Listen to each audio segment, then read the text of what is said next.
أرسط زينة هنصت عبي قد بحداسة كيدي دردر بتنكر سعنتو وصاي كواتا تفتنب مداي دبلوماسي بستسرح اسرح وتسيد كم تسرخبات قليسو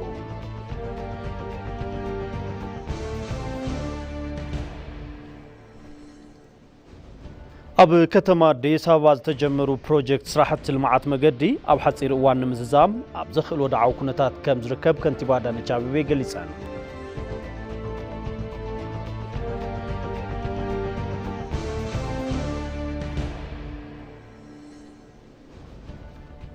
كابوصاي أب موسكو دحر زقات أمامت كعاتي قبر رعدي بريزيدنت روسيا فلاديمير بوتين تصاوعيد سباونتن محرتنا قريبا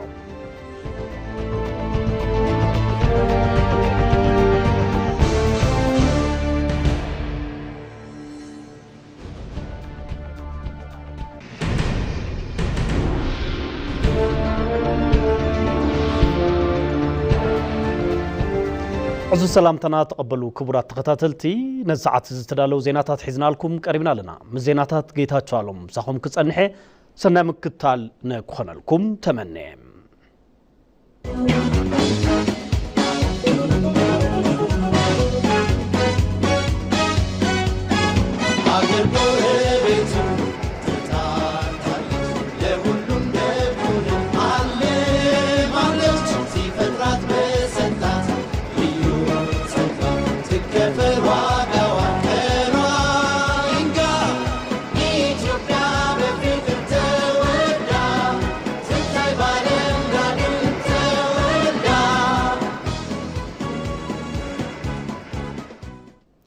دحر زحصار مسغاغري تملسنا لنا بحصر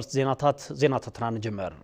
اب كتما اديس ابابا ناتسالط زركب كيد سراحه المعات كوريدور غمغيمنا اينا كبلو قدماي منستر ابي احمد غليصام قدماي علامانا اديس ابابا نابرا نبرتا زتمچوتن صحابيتن كتما نمغبار زلنا علامه معواتيلوم تي كيدي سراح بولق كفله قطباب منغستن يلون تحتاتاو بزلوم كفالات حبرتسبن سفلاليو اكلاتن زتتحزن زتخاريو نبرتات زنخون يخيليو زبلو خوينام ننوح عوان زربح تلمي حزوز تبقس سراح انتزازم نخلهم ملارقتي اكالات إلوون بسفحون هزبي زهبو ربحا عبيلام كابزيب توساخين ناترأي زمز أحدش بهال سراح نخدم فع أملا حاقر كقدحن كبازحن زقبو ايو كبلو قدما من سر أبي أحمد أمل اختم أم حلالي فام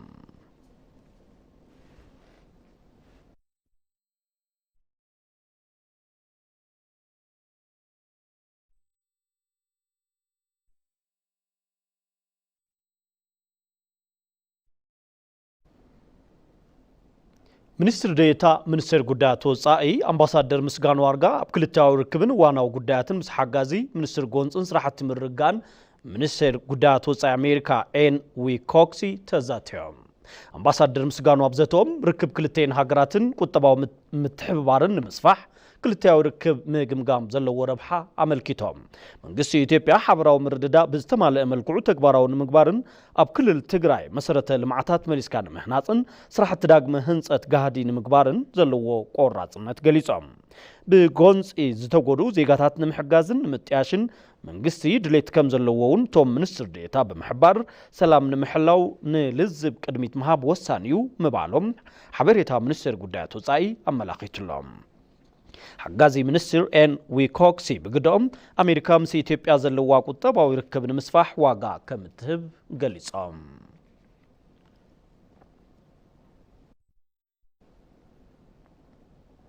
أسيد زلو حمد بنوران كالو استواددو سراحتي بمحكام مفراينت معباي كم زقبا منستر حرشا دكتور قرما أمنتي حبيرام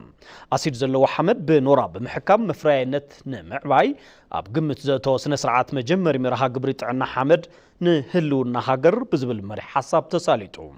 أما جمري مدرخة مرها قبري مكتل قدماء منستر تمسكن درونا منستر معدن انجنر حابتا متغنين كالو تاقايشن ترخيبهم أبزي عمد حدمية شح هكتار أسيد زلو حمد نمحكام كم زراح أبتي مرها قبري استقلت تخون ازين مفتس دما حدنت بحمشة بيلين بر كم زتبجته تقلي صلام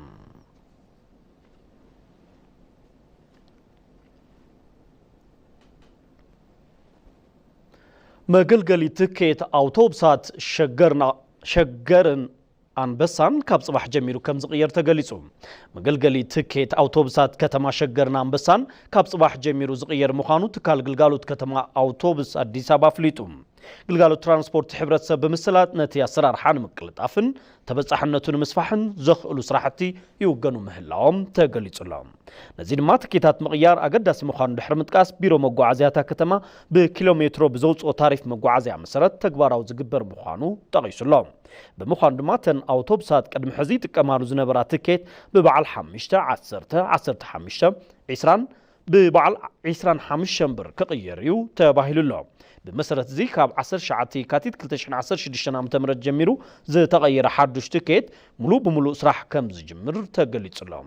بحدوش ملكة عب سراح زوع التكيت كابتي نبار سفلي حبري حد عينة واقع مستراوي مفلي زلو مخانون تملاخيتو أقبت حبرت سبن معباي زبنو أسرار حتى تكباراوي قبر كم زلون أب قربا أوان هاند هيل تيكيت تيرمينال استسمع تيكيت بقد تحتي موز شيء ما يكبي كفل التكنولوجي ون أبصراح كوعليو كم استبحالم قلقالو سينا إثيوبيا تصيبون تكالات قلقالوت مقعزي أوتوبس كتمام بسان بزوحان شجرن بأواج قصري 74 إزبار كل تشحن 15 مسارتنا كوهادو كم زتا قبرم ذكريوم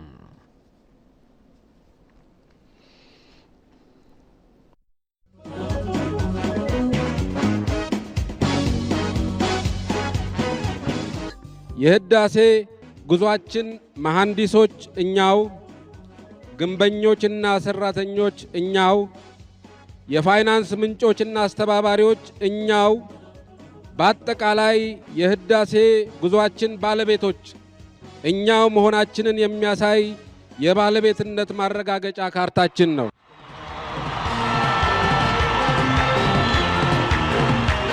አባይ ሀብታችን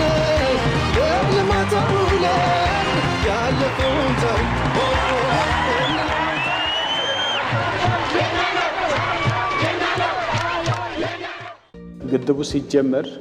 የውጭ ጉዳይ ሚኒስትርና ምክትል ጠቅላይ ሚኒስትር ነበርኩና የህዝባዊ ድጋፍ አሰባሳቢ አገራዊ ግብረ ኃይልም መሪ ነበርኩኝ። በዚህ ጊዜ መጀመሪያ አካባቢ ስንጀምር የተወሰኑ መጠራጠሮች ነበሩ። ኢትዮጵያውያን ግን ከተወሰነ ጊዜ በኋላ በአባይ ጉዳይ ላይ ምንም ሳያቅማሙ ከህፃን እስከ አዋቂ ከወታደሩ እስከ ሲቪሉ ከተማረው እስከ አልተማረው ከአርሶ አደሩ እስከ ፋብሪካ ሰራተኛው ሁሉም የተሳተፈበት ነው።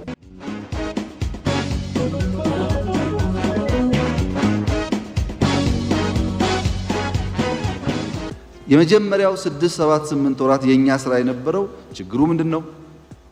እንዴት ተፈጠረ? እንዴት ይፈታል? በዝርዝር መገምገም ነው። ከገመገምን በኋላ ደግሞ ጠንከር ያለ ውሳኔ መወሰን ነው። ፕሮጀክቱ ስለምንፈልገው በጊዜ ማለቅ ስላለበት ልምድ ያለው ብቃት ያለው መስራት የሚችል ኃይል እናስገባ ብለን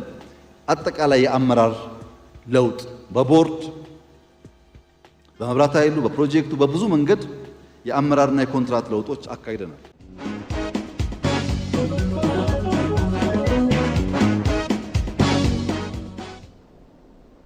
ማዕድ ዜና ኢቲቪ ትግርኛ ምክትታሊኹም ትርከቡ ክቡራት ተኸታተልቲ መሪጽኩም ስለተከታተሉና ነመስግነኩም ሕዝቡን ምሳና ጽንሑ ሕዚ ድማ ብዝርዝር ናብ ዝሓረናዮም ዜናታት ክንሰግር ኢና ህንፀት ዓብዪ ግድብ ሕዳሴ ከይዲ ድርድር ብጥንኩር ጽዕንቶ ወጻኢ እኳ እንተተፈተነ ብመዳይ ዲፕሎማሲ ብዝተሰርሐ ስራሕ ውፅኢት ከም ዝተረኸበ ተገሊጹ ኣሎ እዚ መንፈስ ኣይሰዓርን ባህላይነት ንመላእ ኣፍሪካውያን ኣብነት ዝኸውን እዩ ተባሂሉ ንጸብጻብ ዮሃንስ ፍስሓ ናዝሬት በሪሁ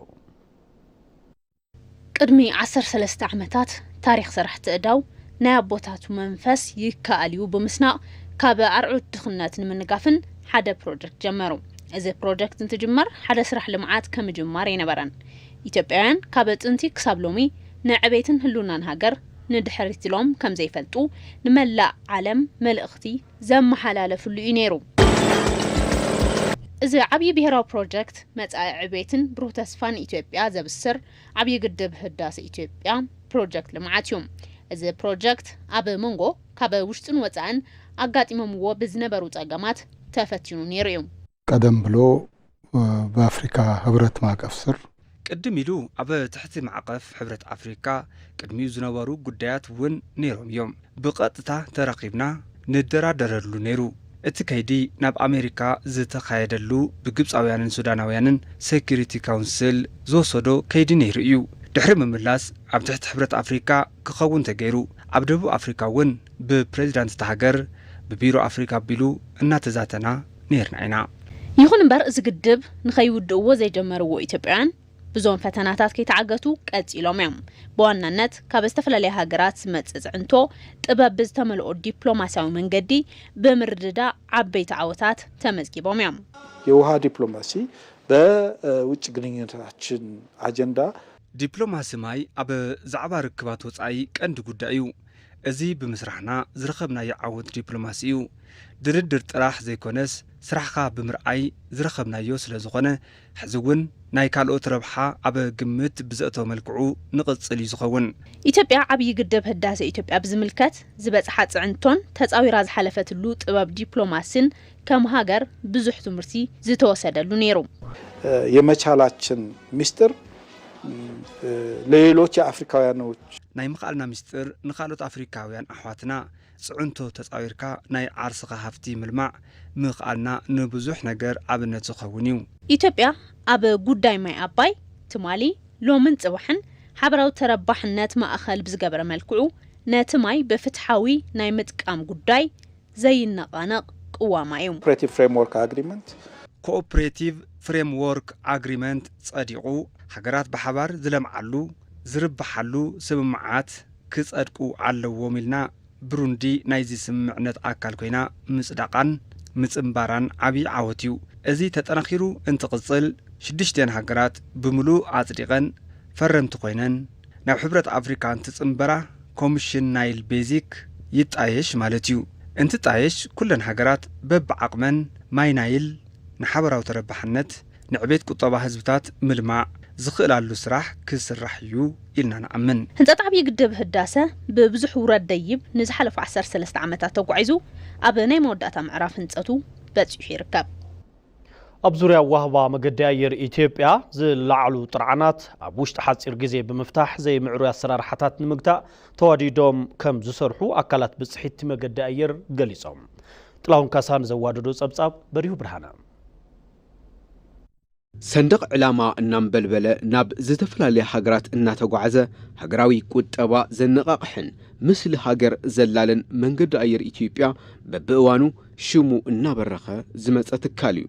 ኣብ ወሃብ ኣገልግሎት እቲ መንገዲ ኣየር ዝተፈላለዩ ኣካላት ብፅሒት ይርከቡ ኣገልግሎት ጉዳያት ኢሚግሬሽንን ዘይግነትን ኮሚሽን ግምርኹን ባዕሉ እቲ መንገዲ ኣየርን ይርከቡ ኣብ ወሃብ ኣገልግሎት እቲ መንገዲ ኣየር بجل سرحتنيات أتي من قد عير ويون بسرحتنيات كالوت مداركتي تكالات بزفت سمو قدلتات جل سأجمات أي سانون عندن يسنا مقبار شجري الله جل قدلت سنا مقبار زلوا مسرحتنيات كما بزخنا كالت كال كفتسمو وزخلو نجاريو أطبيقنا نكالو سو قدايو ኤርፖርት ላይ የመን ልክ ፓስፖርት ላይ ችግሩ ክንጅምር ከለና ኣብ መንገዲ ኣየር ልክ ከም ትጸገም ፓስፖርት ንምፍታሕና ዝተልዓልና ኣብኡ ዘለው ጸገማቱን ርኢና ኢና ጀሚርና እቶም ሓለፍቲ ስራሕ ኣብ ቀረባ ኣብ ልዕሊ ሓንቲ ኣሜሪካዊት ተጓዓዚት ዝተፈጸመ ጉሕለት የልዕሉ ወርቅ እና ዶላር ወርቂ ዶላር ነዚ ሒዝ ክትወፂ ኣይትኽእልን ተባሂለ ድሕሪ ብዙሕ ውረድ ደይብ ካብ ዶላረይ ወሲዳ اتخال مسجدفت لي ناب عدي أمريكا آتي زبليو كم تنسخاتكم زرعكمو أبز قدايزي إيد من قد أير إثيوبيا يلن نزز فتسامو سبات سرحة نياتات قمركيوم رمجاون بيزيكالي وصره قمرك كوميشن مالتنا أزيو طبو زخون حقاو مسرح تكنولوجين حيل سب عسلت إن كان ننقحخان انتخد كاون بولك أسب درجة تفعاد زفتسوم سبات تمال نيروم لومون اللو صباحون كقصلو يقولو نزيوم حقيفو كتصنح زغل سرعات كم زيلغن رقص انيا مخاني كاليو لجين لسرع قداي ወደ ውጭ መሄድ ነበረበት ትኬት ገዛው ቪዛውን ይዣለሁ አጠቃላይ የሚያስፈልጉትን መስፈርቶቹ ወደይ ንስራሕ ንወፃ ጉዕዞ ነይርዎ ትኬት ቆሪጹ ቪዛ ሒዙ በሐፈሻ ዘሎ ረቋሕታት አማሊው ናብ ኤርፖርት ከድና ቼክ ኢን ገይሩ አትዩ ሽዑ ክኸይድና ተገበኦ መስራዓት ሒዘምዎ እና ነገሮም በፍጹም ከቀበሉ ወይ ከዓሉን ረፊድዎ ተባሂሉ ፍርቂ ሰዓት እንሃለዎ ኣይነሳፍርን ኢሎም ከልኪሎምዎ ተመሊሱ ብዙሕ ገንዘብ ከፊለ ትኬት ቀይረሉ ኣብ ቀጻሊ መዓልቲ ከይዱ ኣብቲ ቀጻሊ መዓልቲ ንናይ 4 ሰዓት በረራ 2 ሰዓት ኢና ኣብኡ በፂሕና ኣትዩ ትኬት ቆሪጹ ቦርዲንግ ወዲኡ ኢሚግሬሽን ምስ በጽሐ ፓስፖርት ርእይዎ ታዩ ስራሕኻ ኢልዎ ሴልስማን ኢልዎ በአምሓርኛ ዘይትዛረብ ኢልዎ እቲ ሓታቲ ሴልስማን እኮ ኢለካ ይብሎ ሽዑ ፓስፖርት መንጢሉ ናብቲ ዴስክ ይድርብዮ አለመግባባት ተፈጥሮ የነበረው የቋንቋ ነው ዘይምርዳእ ቋንቋ እዩ ተፈጢሩ ነይሩ ብድሕሪኡ ተዘራሪቦም ሰዲዶሞ እዮም እቲ ቆልዓ ኣብ መዕረፉ ኣየር ዝጸንሐ 50 ደቂቃ እዩ እቲ ስታንዳርድ 60 ደቂቃ እዩ ይኹን እምበር ዝፍጠሩ ጸገማት ማለት ኣይኾነን ዝጭበጥ መረዳእታ ኣብ ዘለዎም ዝፍጠሩ ጉለታት ስኩምቲ ክንወስድ ኢና ኣብ ውሃባ ኣገልግሎት እቲ መንገዲ ኣየር ጸገም ዝፈጥሩ ዝነበሩ ሰራሕተኛታት በብእዋኑ ስጉምቲ እናተወሰደሎም መጽንሑ እቶም ሓለፍቲ ስራሕ ይረዱ ኢትዮጵያ መንገድ ላይ 2015 ኣብ መንገዲ ኣየር ኢትዮጵያ 2015 ኣብ ልዕሊ 83 ሰራሕተኛታት ከቢድን ቀሊልን ስጉምቲ ወሲድና ኢና 2016 ኣብ ውሽጢ 8 ኣዋርሕ ኣብ ልዕሊ 49 ሰራሕተኛታትን ኣመራርሓን ስጉምቲ ወሲድና ኢና ናይ ኮሚሽን ግምሩክ ጥራሕ እንትንወስድ ብወገንና ድልዋት ኢና ኣብቲ ከባቢ ንሱ ዝኾነ ጉድለት ከይፍጸም እንተተፈጺሙ ድማ ከይተደራደርና ስጉምቲ ንምውሳድ ንጽባሕ ንብሎ ነገር የለን 205 ዝተቐጹ 205 ሰራሕተኛታት ኢና ብዳታ ዘቕመጥናዮም ኣብ ቦሌ መዕረፉ ኣየር ዝነበሩ ሰራሕተኛታት እውን ዝርከብዎም እዮም ንዘላቒ ፍታሕ ግን እቶም መዳርክቲ ኣካላት በብግዚኡ ሽሙ እናዓዘዘ ንዝመጸ መንገዲ ኣየር ኣገልግሎቱ ብዘይ ምዕሩይ ኣሰራርሓ ዝልውጡ ሰራሕተኛታትን ኣተሓበርትን ስጉምቲ እናወሰድካ ካብ መቕጻል ሓሊፉ ዘሎ ኣሰራርሓ ምዝማን ይግባእ ዝብል ርእይቶ ይህቡ ትግበራ ዲጂታል ስትራቴጂ ኢትዮጵያ 2025 ዝውውር ገንዘብ ናብ ዲጂታል ኣብ ምቕያር ዝሕሸ ውፅኢት ከም ዝተመዝገበ ተገሊጹ ኣሎ ኣብ ኣጠቓቕማ ዲጂታል ዘሎ ፍልጠታ ምዕባይ ምስ ትካላት ብምትሕባር እናተሰርሐ ከም ዘሎ እውን ተሓቢሩ ኣሎ ንጸብጻብ ጌታቸው ባልቻ ሙሉ ብርሃን ግርማይ ዲጂታል ስትራቴጂ ኢትዮጵያ 2025 ገምጋም አፈጻጽማ 3 ዓመትን ፈረቓን ኣብ አዲስ አበባ ኣሳሊጡ ኣብቲ መድረኽ ኣብ ዝተሳለጠ ዘተባናሉን ኣብ አፈጻጽማ ስትራቴጂ ዝተረኸበ ዓወትን እናጋጠመ ዘሎ ጸገም ብዝምልከት ሓሳብ ተላዒሉ እዩ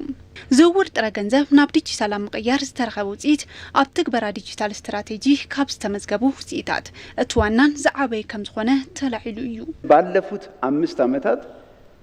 የዲጂታል ክፍያን በተመለከተ ኣብ ዝሓለፉ 5 ዓመታት ክፍሊት ዲጂታል ብዝምልከት 750 ሚእታዊ ዕብየት ኣርእዩ መሰረታዊ ዝኾነ ለውጢ ኣምጽኡ ካብዚ ተወሳኺ ክፍሊት ዓርሱ ኪሉ ዲጂታል እናኾነ እዩ ንኣብነት ናይ ዝሓለፈ ዓመት ተወሲድና ሪቴይል ፔይመንት 5 ትሪልዮን ብዲጂታል ክፍሊት ተፈጺሙ ኣብ ህንጸት ዲጂታል ኢኮኖሚ ከም ኢንተርኔት ዝኣመሰሉ መሰረተ ልምዓታት ኣብ ምህናጹን ብርክት ዝበሉ ተግባራት ተሳሊጦም እዮም ይኹን እምበር መሰረተ ልምዓታት ንኣወሃባ አገልግሎት በመጠቀም ዝድለ ውፅኢት ምርካብ ከም ዝከኣል እውን ተገሊጹ እዩ በርግጥ በርካታ አገልግሎቶች ኦንላይን እየሆኑ ናቸው ያሉት ይሄ ግን በጣም መፍጠንና መቀላጠፍ ይኖርበታል ብርክት ዝበሉ ግልጋሎታት በኦንላይን ናኾነዮም ልዕሊ እዚ ቅልጡፍ ንኸውን ክስራሕ ይግባእ ኸበሉ እውን ይፈቱ እዚ ንትካላት መንግስቲ ጥራሕ ዝግደፈ ይኮነን ኣብ ውልቀ ዘፈር ዘለው ትካላት ንግዲ እውን ንዓማዊሎም ተበጻሕቲ ንምዃን ነዚ ዘርጋሕናዮ መሰረተ ልምዓት ብምጥቃም ግልጋሎት ብኦንላይን ክህቡ ይግባእ ኣብ ዲጂታል ኢትዮጵያ ብውልቀይ ክነትርፎ ይግባእ ዝብሎ ሰልፊ እዩ መለለይ ካርድ ምውፃእ ሰልፊ ግብሪ ንምኽፋል ሰልፊ እዚ ነውሪ ክኸውን ካብ ዝግብኡ ነገራት ሓደ እዩ ብርክት ዝበለ ሃፍቲ ብዘይ ኣግባብ እናባኸነ እዩ ዘሎ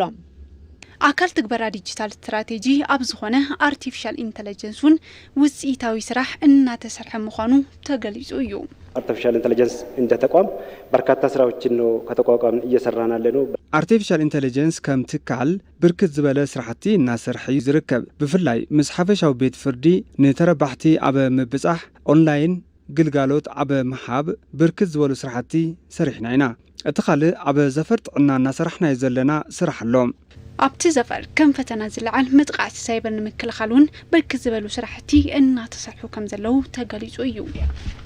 ሁሉም ተቋማት እንደሚቀደም እንደተገለጸው በየሴክተራችን ኮኔክትድ ሆነን እየሰራን ባለንበት ሁኔታ ምስ ኩሎም ትካላት ቅድም ክብል ከም ዝተገለጸት ሓባቢርና እናሰራሕና ብዘለና ልኹነታት ካብ ውሽጢ ወይ ድማ ካብ ደገ መጥቃዕት ከጋጥም ይኽእል እዩ ቀዲምካ ኣብ ምክልኻል ኣድላይ ኮይኑ ተተረኺብ ድማ መልሲ መሃብ ዘኽእል መትከል የድሊ እዩ ኣብ ከይዲ እቲ ምምሕዳር ኢንፎርሜሽን መረብ ብኣዋጅ ካብ ዝተጣየሸሉ እዋን ኣትሒዙ ሴኩሪቲ ኦፕሬሽን ሴንተር ኣጣይሹ እናሰርሐ ዘለሉ ኩነታት እዩ ዘሎ ቅንጅታዊ ኣሰራርሓን ፍልጠታት ጠቃቅማ ዲጂታል ቴክኖሎጂ ኣብ ሕብረተሰብ ከዓቢ ምግባር ከም ዝግባእ ተሳተፍቲ እቲ ዘተፓናል አልዒሎም እዮም አንድ ቻሌንጅ ላንሳ የግንባታ ፈቃድ ዲጂታላይዝ በሚደረግበት ሰዓት ፈተና ዝኾነና ነገር ከልዕል ፍቃድ ህንጸት ዲጂታላይዝ ኣብ ዝተገበረሉ እዋን ሰባት ይመጹ ነይሮም ናብ ትካል ምምጻእ ጥራሕ ዘይኮነስ ምስ መጽውን ግልጋሎት ምርካብ ይኽእሉን ግልጋሎት ምርካብ ስለ ዘይኽእሉ ኤክስፐርት ነቐመጺና ወይ ድማ ኣብ ማእኸል ደላሎ ይኣቱ ነይሮም ስፍሕ ብዝበለ ኩነታት ነቲ ማሕበረሰብ ምስ ግልጋሎት ዲጂታል ቴክኖሎጂ ኣብ ምፍላጥ ሰፊሕ ስራሕ ካዋና ተጽቢት ዝግበር ይመስለኒ እንደ ግብርና ሚኒስቴር የ9 ሚሊዮን አርሶ አደሮች የመሬት ሬጅስትር ከሚኒስትር ግብርና 9 ሚሊዮን ዝኾኑ ሓረስቶት ምዝገባ መሬት ኣሳሊጥና ኢና ሓረስቶት ምስ ሙሉእ ስድሮኦም መዝጊብና ኢና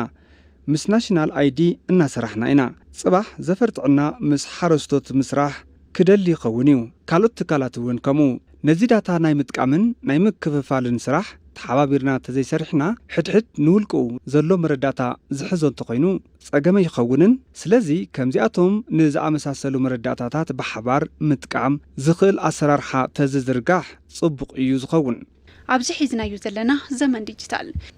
ግልጋሎትን መርቲ ብዲጂታል ቴክኖሎጂ በመዘማር ብቅልጣፈ ምስ ትጓዓዝ ዓለም ማዕረክን ስጉም ከም ዝግባእ ኣብቲ ዘተፓናል ተላዒሉ እዩ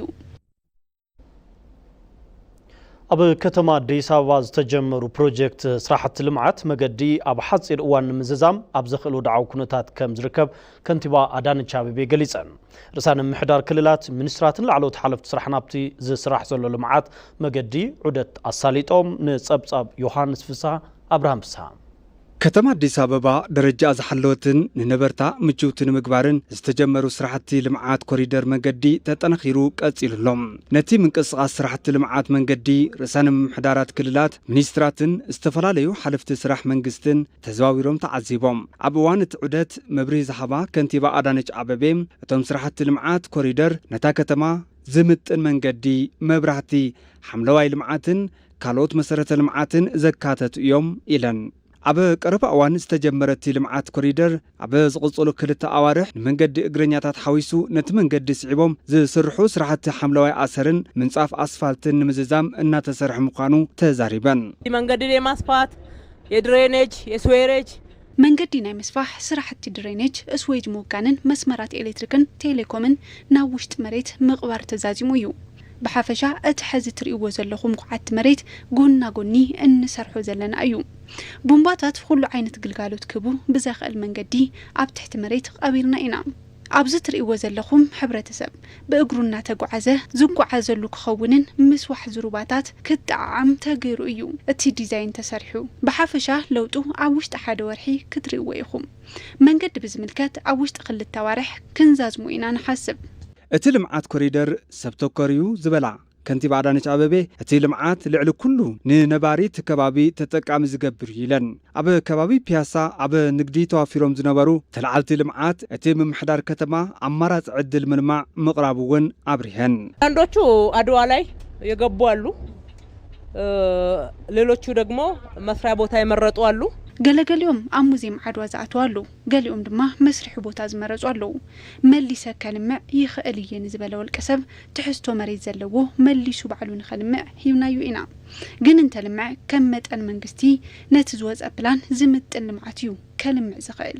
ካብ ዝሓሊፉ እቲ በዓል መሬት ብዝደለዩ ጥራሕ ዝካየድ ልምዓት የለን ምክትል ከንቲባ ምሕዳር አዲስ አበባን ሓላፊ ቢሮ ልምዓት ኢንዱስትሪን ኣይተ ዣንጥራር ዓባይ ብወገኖም ነቲ ልምዓት ኮሪደር ንምውጋን ንተልዓልቲ ልምዓት ተለዋጥ ገዛ ብምቕራብ ካብቲ ቦታ ናይ ምልዓልን ስራሕቲ ኣብ ምቅልጣፍን ከም ዝርከብ ኣመላኺቶም ኮንዶሚኒየም ቤት የደረሳቸው የቀበሌ ቤት የደረሳቸው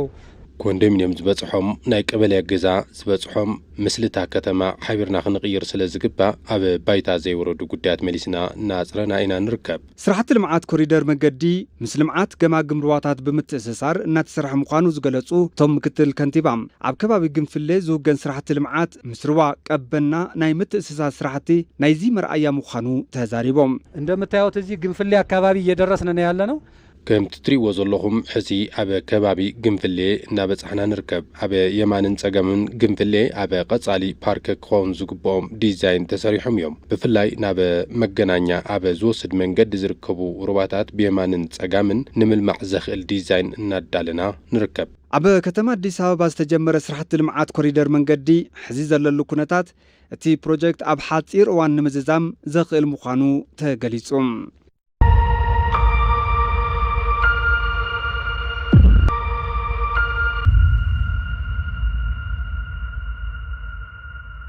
እኔ ዶክተር አብይ አህመድ ሕግና ስርዓትን መሰረት በማድረግ ስራዬን ለመፈጸም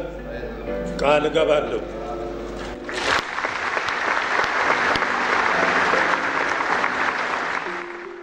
የመጀመሪያ ስራዬ አሁን እንደማደርገው ከህዝብ ጋር መነጋገር፣ ሰላም መኖሩን ማረጋገጥ፣ ወደ ልማት ፊታችንን ለማዞር የሚያስችል ድጋፍ መኖሩን ማረጋገጥ ነው።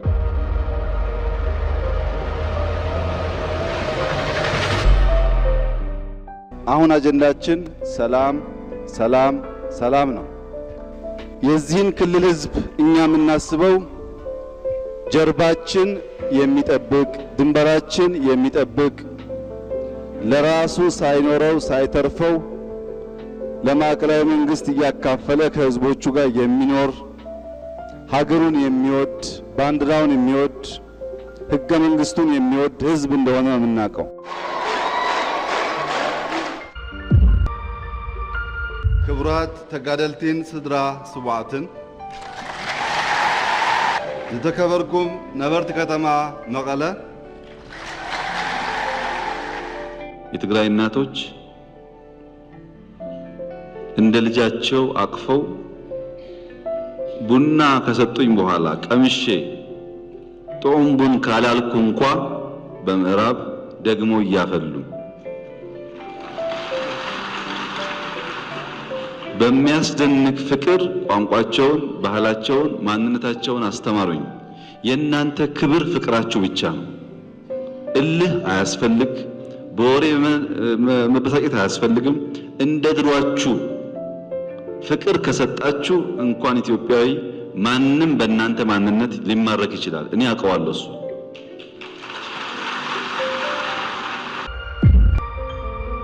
ወደ ቀድሞ ፍቅራችሁ ከተመለሳችሁ ሁሉም ነገር ቦታ ቦታውን ይይዛል።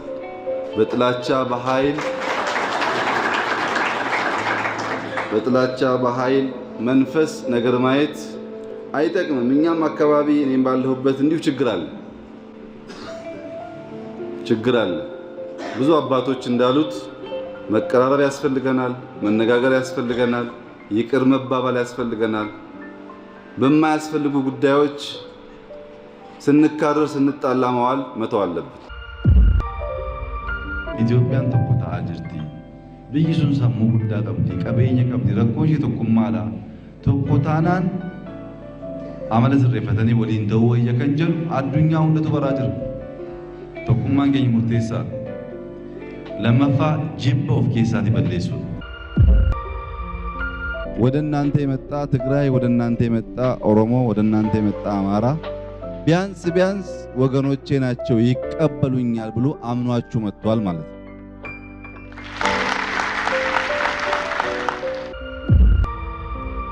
በሁሉም ክልሎች ጥያቄ ይነሳል። አንደኛ መገንዘብ ያለብን ነገር አንዱ ክልል ከሌላው ክልል ድንበር የለውም፣ የአስተዳደር ወሰን ያለው። ሁሉም ኢትዮጵያዊ በኢትዮጵያ ውስጥ በጋራ ለመኖር አንደኛው ስፍራ ከሌላ ስፍራ የሚለይበት አርቲፊሻል የሆነ የወሰን መለየት ለአስተዳደር ጉዳይ እንዲጠቅም ታስቦ የተሰራ እንጂ ማንም ኢትዮጵያዊ ከአንድ ቦታ አንድ ቦታ ተንቀሳቅሶ መስራት መኖር እንደሚችል ሕገ መንግስቱ በግልጽ አስቀምጧል።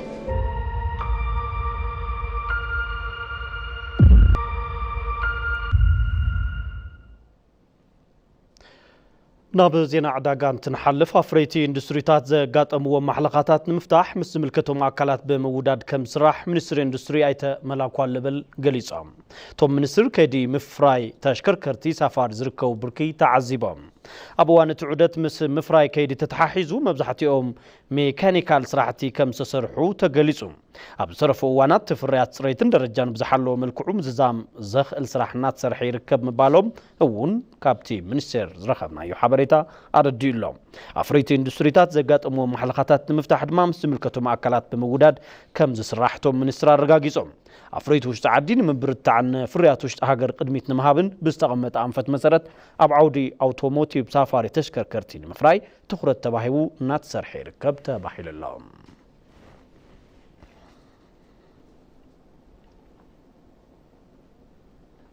كابوس أين أبز حرنا ينتنسجر أو موسكو دحر زقات أمامت كعتي قبر رعدي بريزيدنت روسيا فلاديمير بوتين صوعت سبعونة محرتنا قريبهم أبا دراش كتما كروكس زي تفص أمامت كعت سعيبو توم بريزيدنت أبز قبر ومدرم تحساسباتات سبعونة محرتن فلو ربح له وميلهم توم بريزيدنت زيزبلو أم موسكو موسعتي حقي أبلعلي قبر رعداويان مقطعتي موت نموسان تحقي نابزنا برون مملاس كتع مقطع مسعيبيهم أب كريملين من أسي أرتيستات ممهران كبرين مهاباب سنة سنسرعات مدرز اسمع بريزيدنت بوتين أبز حلف عربية موسكو انقدوت موزيك أبزقات أمامت كعاتي قبر رعدي لعل حدا 237 تموتو بزو حد ما كبيد قدات كم زقات أمهم العلم مسزيت تحاحزو أب كبرتات سباونة محرتن متأممان زين عنا أزيو تقامي نقر يلوم كل جزء بحدنتن بتنكرنتات أو نمبال صنع قوام زل الناس بتاعتنا زبلو توم بريزيدنت توم متقعت زبصحو أكلات استوجدوا أم حجاز حدا كنخون غيرهم من أيام قبلو مزرابهم أرتيس أبسبوا لهم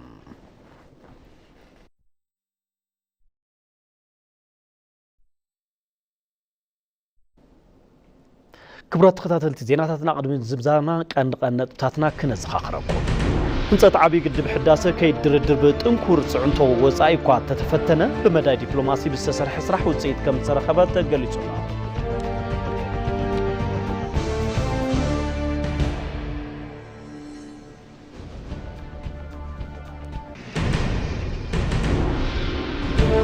أب كتم أديس أبغى تجمعوا بروجكت سرحة المعات مجدي أبحث إلى وان مززام أبزخ الودعو كنتات كم زركب كنت بعداني شعبي قليصان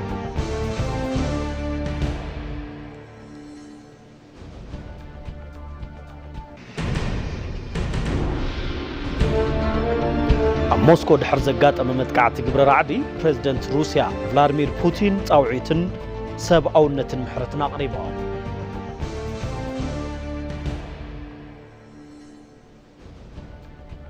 كبرات خطاتلتين الساعات زي سلالو زيناتات زوم كتكتاتلوهم صنا حكومي مسلو نيرو سلام كتالكم نمسكن يتاچو علوم سوما استوديو حبيركم نيرا بقزلكمو سلام كتخونو تمنيتايو